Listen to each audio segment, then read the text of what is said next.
So the first thing with cardiovascular examination is to inspect the patient, and you need to look at the patient from top to toe. So the patient isn't obviously breathless, and I can see no visible cyanosis. I'm looking in the face for any pallor, around the lips for any cyanosis. There are no visible pulsations in the neck. There's no scars on the chest suggestive of previous surgery. And looking at the feet, there's no visible edema. There's also no visible scars in the legs. So now I'm going to look more closely. I look at both of your hands. Right. The hands are warm and well perfused. There's no peripheral cyanosis. Turn them over from. And there's no evidence of any peripheral stigmata of endocarditis. Feeling both the radial pulses.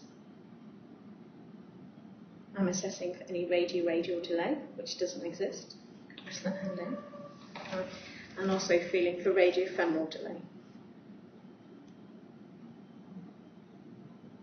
which isn't present. Okay. Feeling the pulse at the wrist, I'm assessing rate and rhythm. So the pulse is 70 and regular.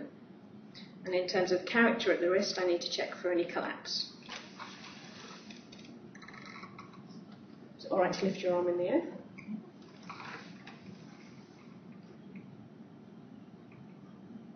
And that's normal. When working up the arm, you then need to know the patient's blood pressure. Okay. And then you can examine the face. Just look up at the ceiling. So looking in both eyes for any pallor or evidence of anemia. Again, can inspect the cheeks. Can you open your mouth for me? Stick your tongue out, hand up in the air.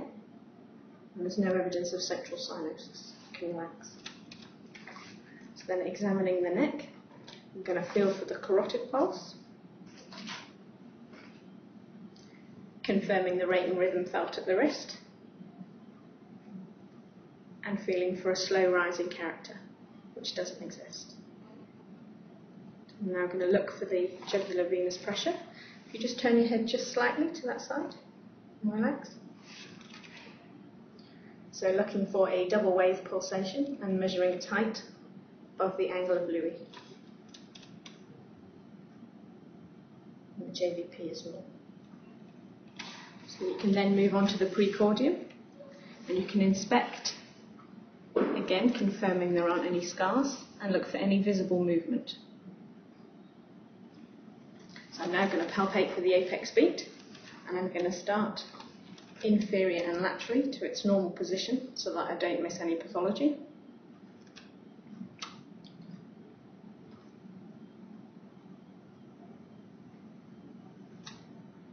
And I can locate it and confirm its position.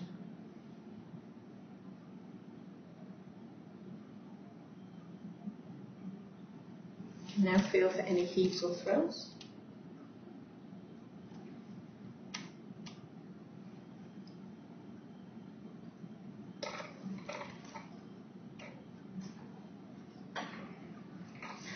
And I can now move on to auscultation.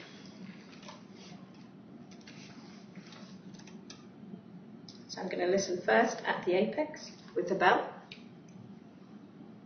And as I listen, I'm going to keep one finger on the carotid pulse.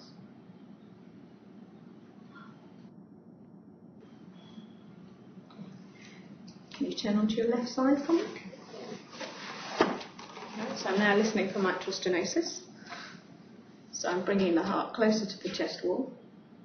Again, listening at the apex with the bell. Take a breath in, and out, and stop. And you can rest back.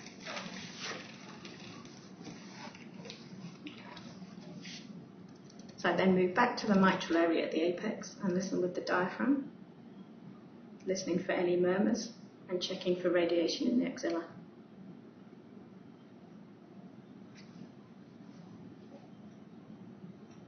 I then move on to listen in the tricuspid area, the pulmonary area, and the aortic area.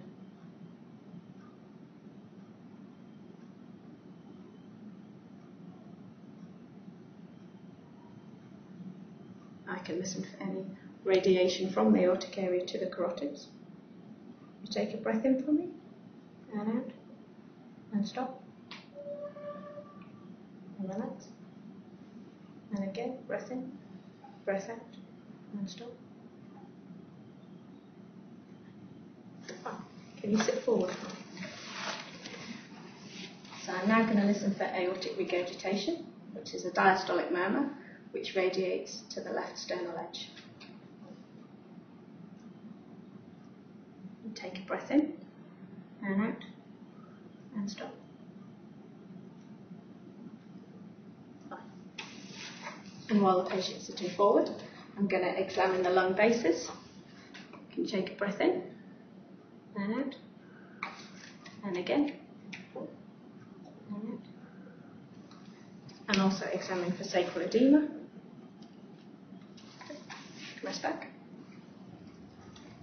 And then examine for any peripheral edema.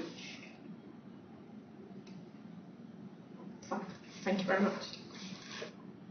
To complete the cardiovascular examination, you need to examine for peripheral pulses, perform fundoscopy, dipstick the urine, and examine for hepatomegaly and splenomegaly if clinically relevant.